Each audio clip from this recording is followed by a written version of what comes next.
우리가 이 세상을 살아가다 보면 의구심이 들 때가 있습니다. 여러분들은 신앙생활 하시면서 어떤 부분이 가장 의구심이 드십니까?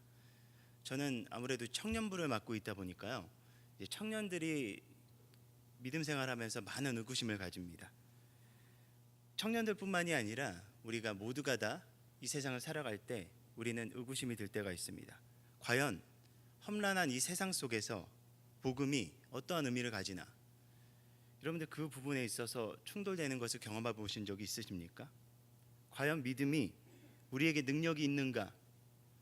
이 거칠고 험한 세상에서 과연 우리는 믿음으로만 살아갈 수 있는가?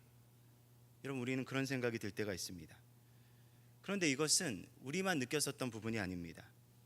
참으로 놀라운 것은 하나님의 살아계심을 눈으로 목도했었던 그러한 백성들 중에 가장 그 백성이 저는 출애굽 시대의 사람들이라고 생각합니다. 그런데 그 이스라엘 백성들조차 그 광야에서 하나님의 함께하심이 눈으로 보여질 정도로 드러났음에도 불구하고 그들조차도 하나님으로 충분하지 않다라고 불평했다는 사실 여러분 기억하십니까? 여러분 한번 그때의 모습을 한번 상상해 보십시오. 얼마나 좋았겠습니까? 무더운 낮에는요, 구름 기둥으로 하나님께서 그들을 지켜주십니다. 추운 밤에는 불 기둥으로 그들을 덮여주시고 음식을 구하고 찾을 걱정이 없이 하늘에서 만나와 메추라기가 떨어집니다. 그저 인도하시는 대로, 그저 채워주시는 대로, 그저 살아가기만 하면 되는데 그들이 뭐가 불만이어서 그렇게 불평과 불만을 내세웠을까요? 어쩌면 출애굽 훨씬 이전 세대부터 믿는 자들이라면 끊임없이 다가오는 그런 중요한 고민, 과연 하나님으로 이 세상을 살아가기 충분할까? 라는 이러한 질문에 여러분들은 어떠한 대답을 하시겠습니까? 항상 우리는 현실과 믿음이라는 경계선을 마주합니다.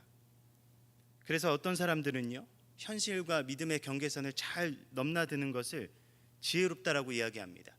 한쪽 발은 세상에, 그리고 한쪽 발은 신앙에 이쪽 저쪽 왔다 갔다 거리면서 그것을 지혜라고 얘기합니다. 여러분, 그것이 과연 지혜로운 것이겠습니까? 여러분, 우리에게 믿음은 어떤 것입니까? 현실과 동떨어진 그저 주일에만, 예배당 나올 때만 필요한 종교적인 치장뿐입니까? 아니면 현실을 이겨나갈 수 있는 가장 강력한 도구가 됩니까? 오늘 우리가 함께 나눌 말씀은 바로 로마서의 바로 가장 시작이 되는 시작 말씀입니다. 로마서는 지금 우리가 처한 현실보다 어쩌면 더 처절한 현실 속에서 몸부림쳤던 로마 교회 성도들을 위해서 바울이 쓴 편지입니다. 바울이 로마 교회에게 편지를 썼을 그 당시에 로마를 지배하고 있었던 황제는 바로 네로 황제였습니다. 그 당시 로마는 거대한 제국의 중심지답게 100만 명 정도가 모여 사는 거대한 대도시였습니다. 그런데 지금처럼 그곳은요, 모두가 꿈꿀 수 있는 꿈과 희망이 가득한 곳이 아니었습니다. 로마는 소수의 특권층이 살기에는 너무나 근사하고 아름다운 도시였지만 대부분의 사람들에게는 정말 고달픈 곳이었습니다. 지금이나 그때나 동일한 것이 한 가지가 있는데요, 고달픈 곳에 사는 것도 힘든데 그곳에서 믿음을 가진 크리스찬으로 살아가는 것은 더 고달픈 현실이 찾아온다라는 것입니다. 유대인이나 이방인 크리스찬들에게 모두에게 그리스도의 제자로서 살아간다는 것은 그들이 사랑하는 가족이나 그들이 사랑하는 친구들의 안전을 잃어버리는 것을 의미했기 때문입니다. 네로는 크리스찬들을 박해했습니다. 그게 어느 정도 혹독했냐면요, 네로가 크리스찬들을 박해했었을 때 그 사회적인 분위기가 반기독교적인 그런 분위기가 만들어졌거든요. 그런데 그 혹독한 그 처벌과 처형이 얼마만큼 혹독했는지 그 당시 그 처형을 지켜봤었던 그런 그리스도인들을 대적했었던 그 로마인들조차 저건 좀 너무 심하지 않나? 라는 그러한 동정론이 일어날 정도로 네로는 혹독하게 그리스도인들을 박해하고 그들에게 고난을 주었습니다. 여러분, 세상에서 가장 무서운 것이 무엇이라고 생각하십니까? 여러분, 박해라고 생각하십니까? 저는 박해보다 더 무서운 것이 있다고 생각합니다. 그것이 무엇이냐? 바로 고립입니다. 힘들어도요, 고립되지 않고 힘을 주고 격려해주는 사회적인 분위기와 위로가 있다면요, 어느 정도 버틸 수 있습니다. 그런데 그 반대의 경우는 정말 버티기가 어렵습니다. 특별히 고립을 동반한 그런 박해를 경험하게 되면 아무리 신앙이 깊은 사람이라고 할지라도 진리를 갈망하는 마음이 꺾이게 되어 있습니다.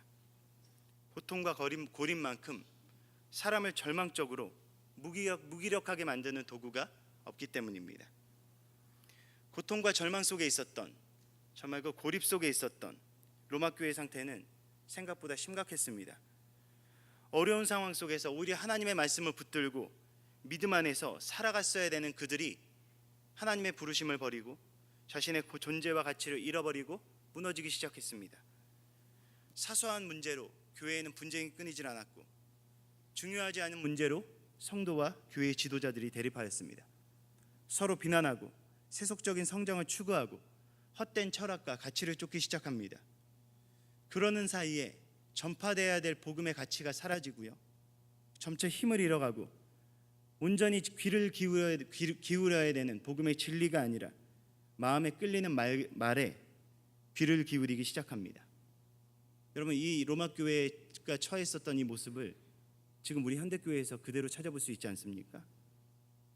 그런 환경 속에 있었던 그들에게 바울이 쓴 편지가 도착합니다. 그 편지에는 바로 복음과 소망으로 가득 차 있었습니다. 바울이 쓴 이 편지 한 통이 로마 교회를 일으켜 세웠습니다. 로마 교회뿐만입니까? 시대를 불문하고 수많은 믿음의 사람들이 바로 로마서를 통해 일어났습니다. 오직 믿음으로 말미암아 살리라 라는 이 메시지의 한 구절이 마틴 루터를 마음을 뜨겁게 하여 로마 카톨릭에 맞서서 교회를 일으키지 않았습니까? 진리는 시대가 지나도 진리입니다. 말씀은 시대가 지나도 가치가 변한다라고 할지라도 그 자체가 진리입니다. 말씀은 진리이기에 시대를 불문하고 능력이 있고 그 안에 소망이 있고 그 안에 생명이 있습니다. 아무리 세상이 타락해도 말씀의 능력은 쇠약해지지 않습니다. 그렇기 때문에 믿음은 모든 것을 이기는 힘이 되는 것입니다.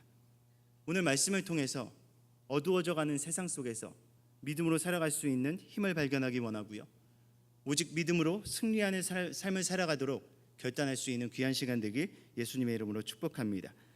사도 바울은 로마 교회 성도들을 격려하고 축복하기에 앞서서 자신이 누구인지 자신을 먼저 소개하고 있습니다. 우리 오늘 함께 읽은 1절 말씀 우리 다시 한 번 더 함께 볼까요?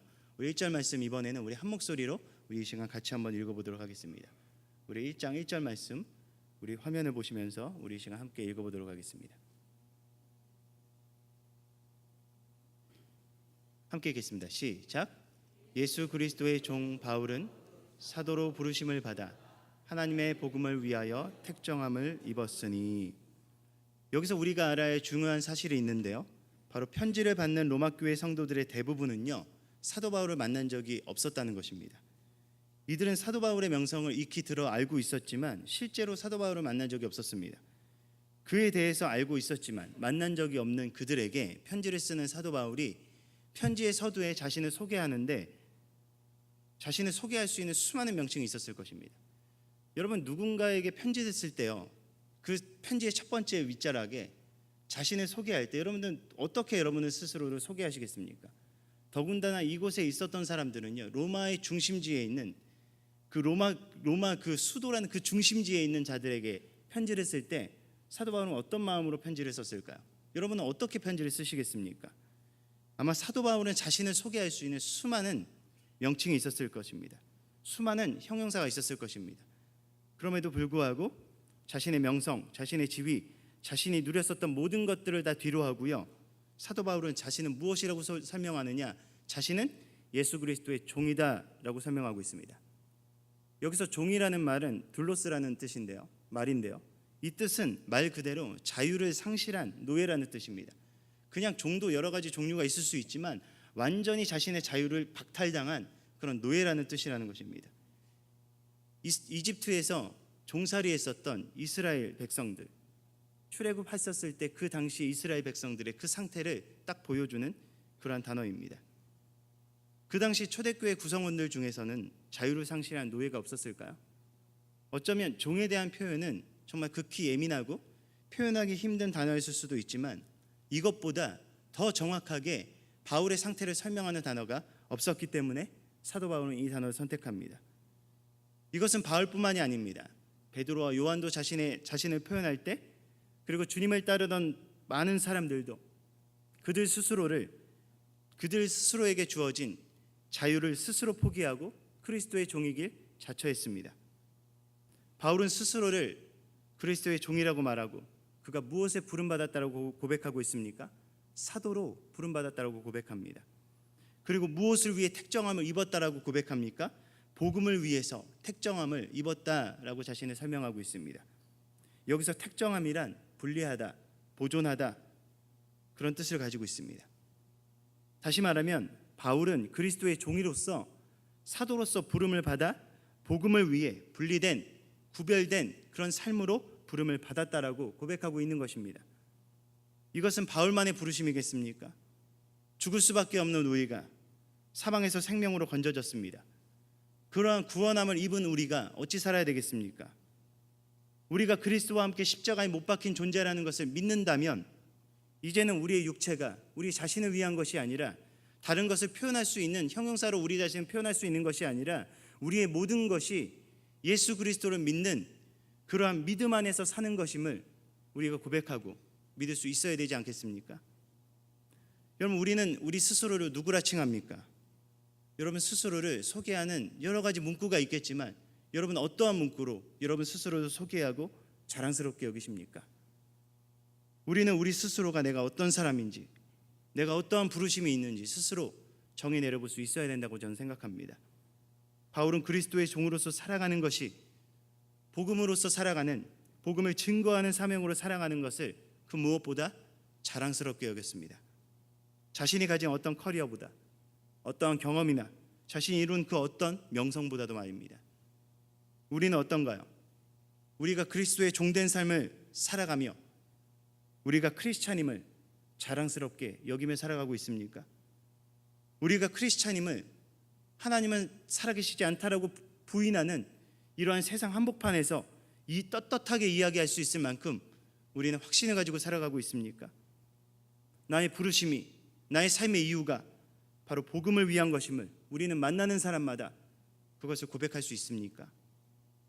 하나님께서 바울을 택하셨던 것은 그가 세상과 구별된 자로 서서 하나님의 살아계심을 드러내는 복음을 증거하는 자로 세우기 위함이었습니다. 우리도 마찬가지입니다. 우리 또한 우리의 삶 속에서 복음의 증인으로서 살아가게 되길 축복합니다. 복음이 우리에게 부끄러운 것이 아니라 우리의 자랑이 되기 원합니다. 복음이 무능력하고 가치 없는 것이 아니라 이 세상을 이겨나갈 유일한 능력이 될 수 있게 되길 예수님의 이름으로 축복합니다. 자신을 소개한 바울이 자신이 전하는 복음이 무엇인지에 대해서 다시 한 번 더 설명합니다. 우리 2절부터 우리 4절까지 말씀, 우리 시간 다시 한 번 더 한 목소리로 함께 읽어보도록 하겠습니다. 함께 읽겠습니다. 시작. 이 복음은 하나님이 선지자들을 통하여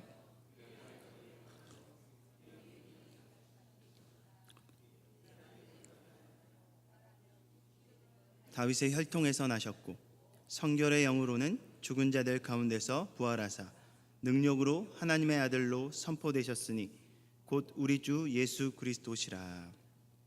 복음은 바로 예수 그리스도에 관한 것이 복음입니다. 다른 것을 증명하고 전하는 것은 복음이라고 할 수 없습니다. 예수 그리스도를 증명하는 것이 복음이고요, 그것을 전파하는 것이 복음입니다. 교회는 예수 그리스도를 주로 고백하고 그분을 증거하는 공동체입니다. 성도도 마찬가지입니다. 성도는 예수를 주라고 고백하고 그 이름을 증거하는 자가 바로 성도입니다. 예수님께서 전부이기에 예수를 빼면 아무것도 아닌 것이 교회이고 성도인 것입니다. 그런데 너무나 안타깝게도 예수가 빠져도 너무나 아무렇지도 않은 공동체와 성도가 있다는 것이 문제입니다. 과연 우리는, 그리고 과연 우리의 공동체는 그분을 드러냅니까? 과연 우리의 삶은 예수님을 빼도 정말 괜찮습니까? 성도라는 말을 크리스찬이라고 이야기합니다. 영어로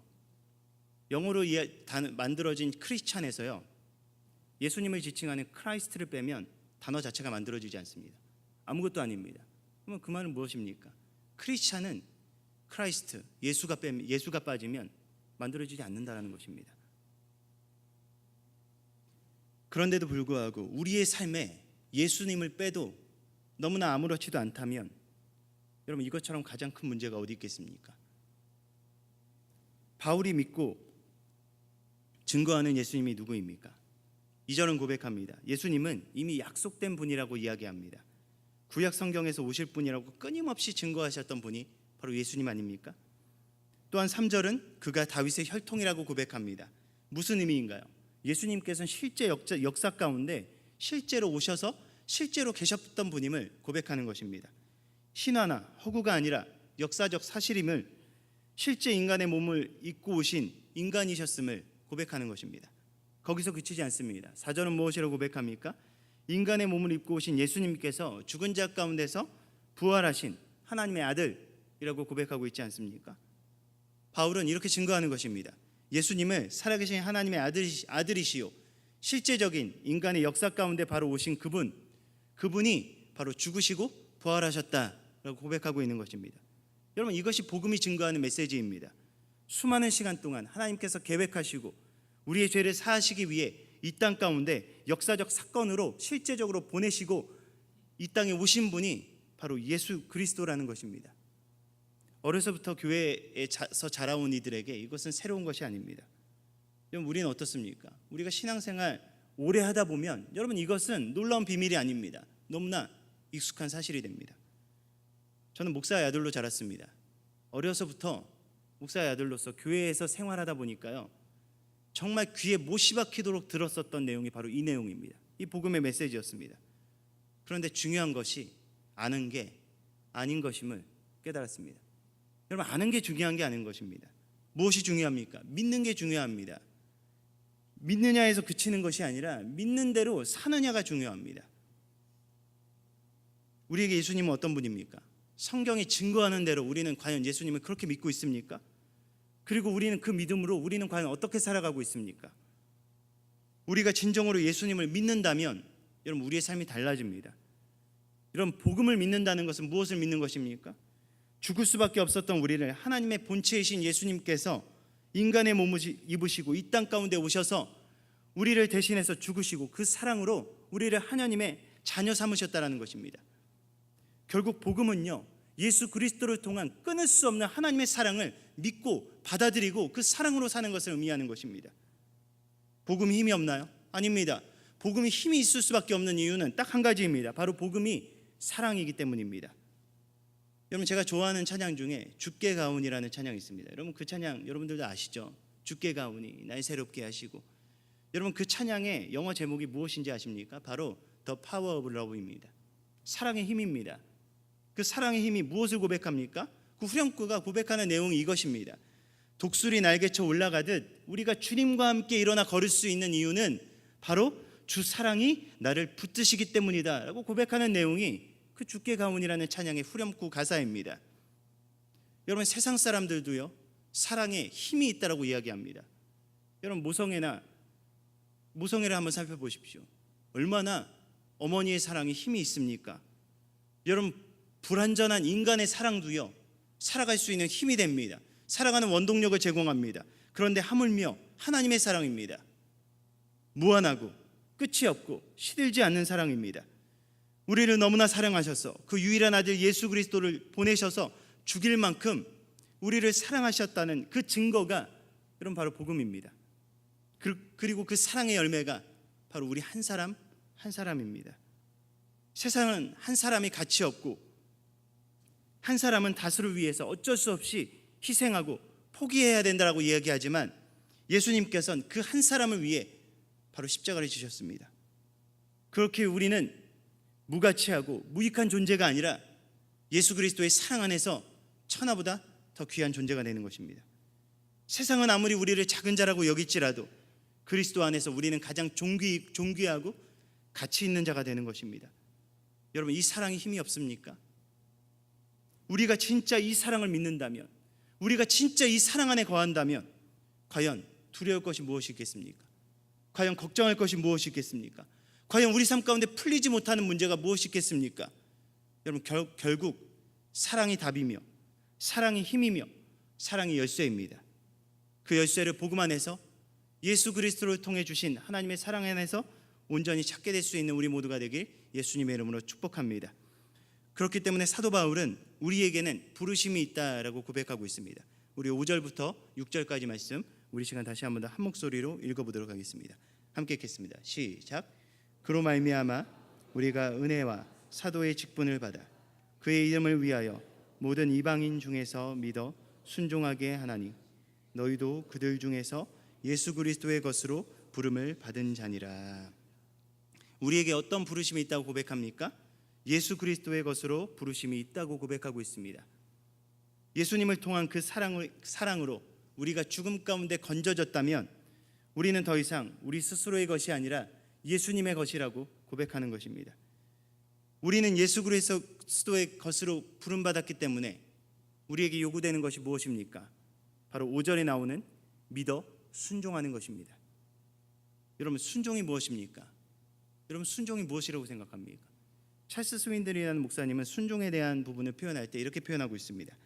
하나님은 우리 머릿속에 신학적 원칙들을 집어넣기 위해 우리를 구원하신 것이 아니라 우리는 우리의 삶을 그리스도께 내어드리기 위해 구원받았다.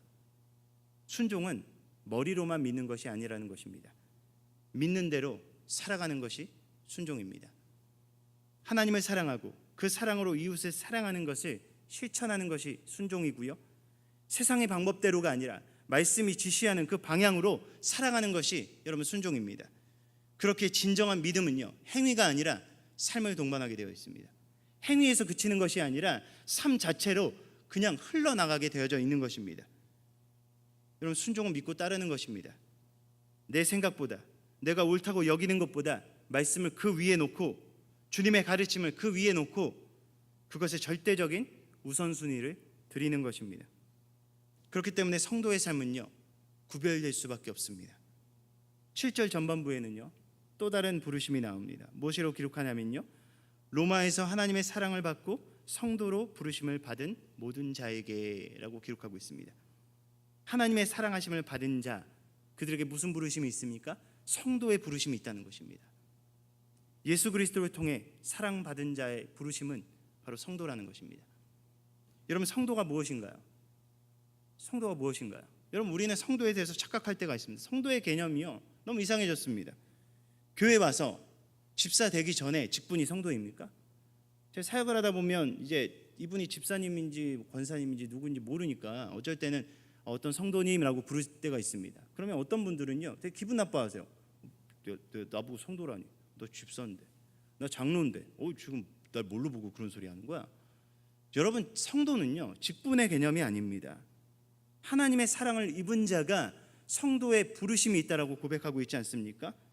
여러분, 성도라는 말은요, 이 원어적인 의미로 살펴보면요, 거룩한이라는 형용사를 명사형으로 바꾼 것이 바로 성도입니다. 무슨 말을 의미합니까? 거룩함을 드러내는 자가 바로 성도라는 것입니다. 세상 안에 살지만 거룩한 삶의 태도와 가치로 구별된 삶을 살아가는 자가 바로 성도라는 것입니다. 사랑을 받은 자라면, 그 사랑과 은혜를 경험한 자라면, 그 부르심에 합당하게 구별된 삶을 드리며 살아가는 자, 정말 그 삶 가운데 거룩함을 표현할 수 있는 명사로서 그 사람을 바라볼 수 있는 자, 그 자가 여러분 바로 성도라는 것입니다. 여러분, 구별됨을 이야기할 때 참 많이 부담스럽지 않습니까? 여러분, 어떻습니까? 구별됨 참 부담스럽습니다.